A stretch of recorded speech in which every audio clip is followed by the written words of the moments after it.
ত্রয়োদশ জাতীয় সংসদ নির্বাচন এবং গণভোটের ভোট ঠিক সকাল 7:30টায় শুরু হয়েছে।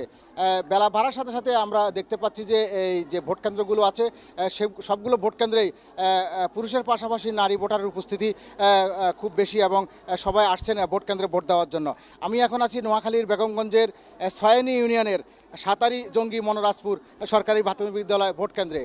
ঠিক এই মুহূর্তে আপনি হয়তো ক্যামেরা পার্সনের মধ্যে দেখতে পারবেন যে এখানে পুরুষের চেয়ে নারী ভোটারের সংখ্যা অনেক বেশি এবং তারা দীর্ঘ লাইনে দাঁড়িয়ে সবাই সবার পছন্দের প্রতীকে এবং প্রার্থীকে ভোট দিতে পারছেন।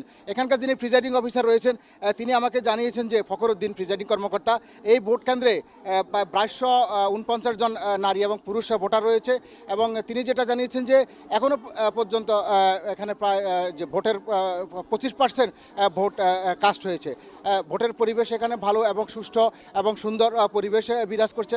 আমরা ভোটারদের সাথেও কথা বলেছি, সবাই যেটা বলছেন যে এখানে তারা নিরিবিলি নিশ্চিন্তে ভোট দিতে পেরেছেন, কোনো ধরনের বাধা বিপত্তি নেই, কোনো ধরনের ভয়ভীতি প্রদর্শন করেন, সবাই সুন্দর মতন পরিবেশে এসে যার যার পছন্দের প্রতীকে প্রার্থীকে ভোট দিতে পারছেন এবং সবাই সন্তুষ্ট এইভাবে দীর্ঘদিন পর তারা সুন্দর পরিবেশে ভোটটি দিতে পেরেছেন।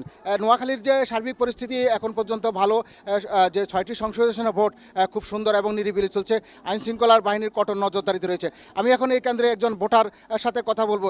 এখানে যে সকাল থেকে ভোট হচ্ছে, ভোটের পরিবেশ কেমন দেখছেন বা সার্বিক পরিস্থিতি এখন কেমন আছে? আলহামদুলিল্লাহ, এটা আনন্দঘন পরিবেশে, উৎসবমুখর পরিবেশে ভোট চলছে, ভোট শুরু হয়েছে এবং দীর্ঘদিন মানুষ ভোট দিতে পারেন নাই, আজকে ঈদের মতো আনন্দ মনে করে আজকে ঘর থেকে সবাই বেরিয়ে এসেছে। আমাদের নেতাকর্মীরা সহযোগিতা করতেছে, পাশাপাশি অন্যান্য লোকজন সহযোগিতা করতেছে, আইন শৃঙ্খলা বাহিনী সহযোগিতা করতেছে এবং প্রশাসনে যারা আছে তারাও সহযোগিতা করতেছে। খুব সুন্দর ভোট হচ্ছে এই পর্যন্ত। আপনি শুনতে পাচ্ছেন যে যারা এখানে ভোট দিচ্ছেন তারা সকলে সন্তুষ্ট প্রকাশ করছে এখনো পর্যন্ত। তারা চাচ্ছেন যে ঠিক একের ভোটের শেষ পর্যন্ত যেন এই সুন্দর এবং সুষ্ঠু পরিবেশ থাকে, সবাই যেন সুন্দরভাবে এসে ভোট দিতে পারে। এ ছিল আমার কাছে নোয়াখালীর সয়ানীর ভোট কেন্দ্রের সর্বশেষ খবর।